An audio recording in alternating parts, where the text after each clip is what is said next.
আমরা সবাই জানি সোলজার সিনেমাটা এখন শুটিং ফ্লোরে। সোলজার নিয়ে তো কাজ চলছেই। সোলজার টিমেও কাজ করছেন এবং প্রিন্স টিমেও আছেন এইরকম যারা কমন ক্রিউ মেম্বার্সরা আছেন, টেকনিশিয়ানসরা আছেন, তারা কিন্তু একইভাবে যেমন সোলজার নিয়েও কাজ করছেন, তার সঙ্গে সঙ্গে প্রিন্সের প্রি প্রোডাকশন নিয়েও ভাবছেন। একসঙ্গে দুটো বিষয় তাদের মাথায় চলছে। আমরা এক্ষুনি দুজনের নাম বলতে পারি। কস্টিউম ডিজাইনার ফারজানা হাসান, যিনি সোলজারেও মেগাস্টারের কস্টিউম করাচ্ছেন, প্রিন্সেও আছেন, অলরেডি সাইনিং হয়ে গেছে আমরা জানি। আর এছাড়াও আমরা ব্যাকগ্রাউন্ড স্কোরার হিসেবে যিনি আছেন আরাফাত মহসিন নিধি, যিনি মেগাস্টার শাকিব খানের আগের প্রজেক্টেও ছিলেন, তিনি আমাদের প্রিন্সেও আছেন। আগের প্রজেক্টে ছিলেন ইন দ্য সেন্স আমি বলতে চাইছি তিনি তাণ্ডবেও কাজ করেছেন, তিনি আবার প্রিন্সেও যুক্ত হয়েছেন, তার আগে তুফানেও কাজ করেছেন। তো আমরা স্পেশালি এই ভিডিওতে কস্টিউম ডিজাইনার ফারজানা হাসানকে নিয়ে কথা বলতে চাই। তিনি কিসের ইঙ্গিত দিলেন?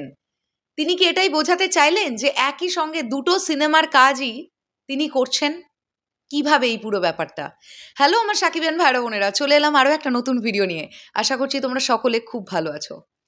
কয়েক ঘন্টা আগে ফারজানা হাসানের ফেসবুক স্টোরি যদি তোমরা কেউ দেখে থাকো, আমি অলরেডি ছবিটা অ্যাটাচ করছি, তোমরা দেখতে পাচ্ছ। এইখানে আমরা যে ল্যাপটপের স্ক্রিনটা দেখতে পাচ্ছি সেখানে লেখা আছে কি, একটা দৃশ্যের উল্লেখ করা আছে, এবং যে দৃশ্যটা ভীষণ জুম করলে আমি যেটা পেয়েছি যে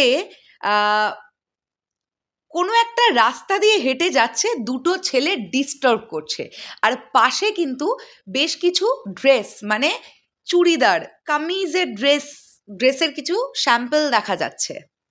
তার মানে এরকম কোনো একটা সিন নয় সোলজার নয় প্রিন্সে আছে, যেটারই কস্টিউম রেডি করছেন ফারজানা হাসান, ওটা নিয়ে কাজ করছেন তিনি। এবার এটা সোলজার হওয়ার চান্সই বেশি, কারণ এখন সোলজার শুটিং ফ্লোরে। কিন্তু কি থেকে আমি বললাম প্রিন্স নিয়েও তিনি কাজ করছেন, তোমরা লক্ষ্য করে দেখো এই যে ছবিটা তিনি পোস্ট করেছেন, ওয়ালে কিন্তু প্রিন্সের পোস্টার দেখতে পাওয়া যাচ্ছে, প্রিন্সের বাঁধানো ছবিটা দেখতে পাওয়া যাচ্ছে। তার মানে এটার ইঙ্গিত থেকে এটাই বোঝায় যে সোলজার এবং প্রিন্স একসঙ্গে দুটো প্রজেক্ট নিয়েই প্রচণ্ড রকমের ব্যস্ত ফারজানা হাসান, কস্টিউম ডিজাইনার ফারজানা হাসান।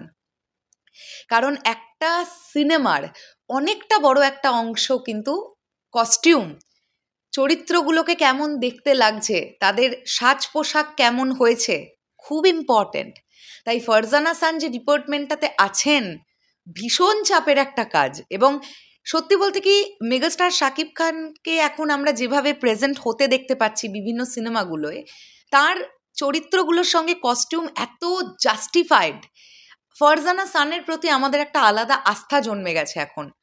মানে আমরা এখন আর এক্সপেক্টই করি না যে মেগাস্টার শাকিব খানের কোনো একটা সিনেমায় আমরা চরিত্রের সঙ্গে সামঞ্জস্য রেখে কস্টিউম পেলাম না।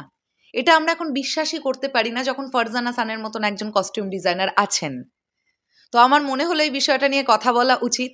তো এটাই আপনাদের বলছি যে সোলজার যেমন অন ফ্লোর আছে, সোলজারের তো কাজ চলছেই, সোলজার যতদিন না র্যাপ হবে কাজ তো চলতেই থাকবে। তার সঙ্গে সঙ্গে যারা প্রিন্সেও এরকম আছেন, যারা সোলজারে কাজ করছেন, তাদের মাথায় কিন্তু দুটো বিষয়ই চলছে। এটাই বলবার চেষ্টা করলাম। মানে প্রিন্স নিয়েও কিন্তু প্রস্তুতির তুঙ্গে আছে, এটা নিয়ে কোনো সন্দেহের জায়গা নেই। শেষ করলাম ভিডিওটা, আসছি আবার খুব শিগগিরই। তাহলে এখনের জন্যে টাটা।